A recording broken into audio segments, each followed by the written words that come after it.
Assalamualaikum warahmatullahi wabarakatuh. Akhwati rahimani wa rahimakumullah. Alhamdulillah wassalatu wassalamu ala Rasulillahil amin wa ala alihi wa sahbihi ajma'in wa ba'du. Kembali kita ambil istifadah dari ayat Al-Qur'anul Karim di kota Pagar Alam. Ya. Di gunungnya Masya Allah, Allahu Akbar. Subhanallah, alhamdulillah, wa la ilaha illallah, wallahu akbar. Walillahil hamd. Barakallahu fikum. Dalam Al-Quran, saya bacakan ayatnya. Disebutkan oleh Allah Subhanahu wa taala. Wa man azlamu mimman mana'a masajid Allah ay yazkura fiha ismuhu wa sa'a fi kharabiha. Ulaika ma kana lahum ay yadkhuluha illa khaifin. Lahum fid dunya hizyu wa lahum fil akhirah azabun azim.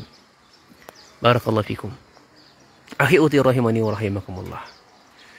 Dalam ayat ini Allah Subhanahu wa taala menggambarkan kepada kita bahwasanya orang-orang yang paling zalim di muka bumi ini adalah orang-orang yang mereka menghalang-halangi hamba-hamba Allah beribadah, salat di dalamnya, mengingat Allah, berzikir, bertasbih, mengkaji ayat-ayat Allah, mengkaji sunnah-sunnah Rasul sallallahu alaihi wasallam.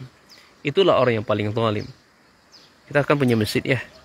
Masjid kita bangun, rumah Allah yang kita bangun, orang bisa salat di dalamnya.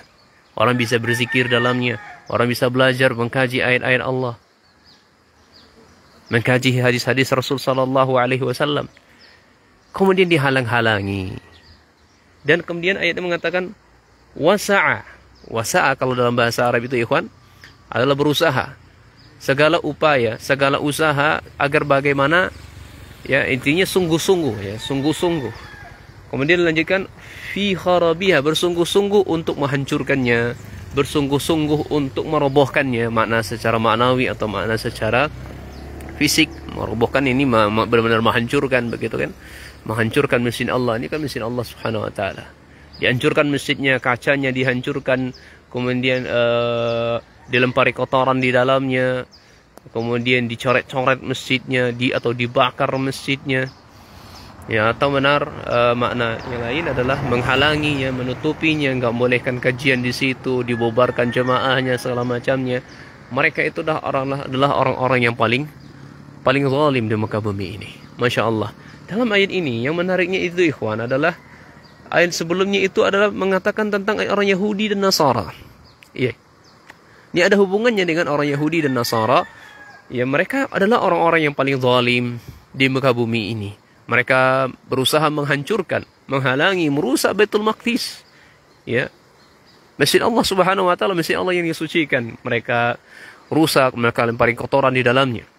Atau makna yang kedua adalah orang kafir Yahudi, orang kafir Quraisy yang ketika Nabi Shallallahu Alaihi Wasallam ingin memasuki Mekah, mereka menghalang-halangi Nabi Sallallahu Alaihi Wasallam tidak boleh masuk ke dalam masjid, ya ke Masjidil Haram, karena telah mereka membunuh bapak-bapak kami di perang Badar. Itu kata mereka. Ala kulli hal, ini tafsiran dari para ulama yang jelas, ya, yang jelas yang intinya orang yang paling zalim di muka bumi ini yang disebutkan dalam ayat ini adalah orang yang menghalangi umat muslim beribadah di masjid Allah. Meskipun itu adalah khitabnya adalah orang Yahudi dan Nasara. Tapi ketika ajibnya ikhwan, ajibnya kalau ada seorang muslim, orang mukmin yang sholat di masjid Allah, berzikir di situ, mengkaji di situ, diusir oleh orang-orang yang katanya juga muslim,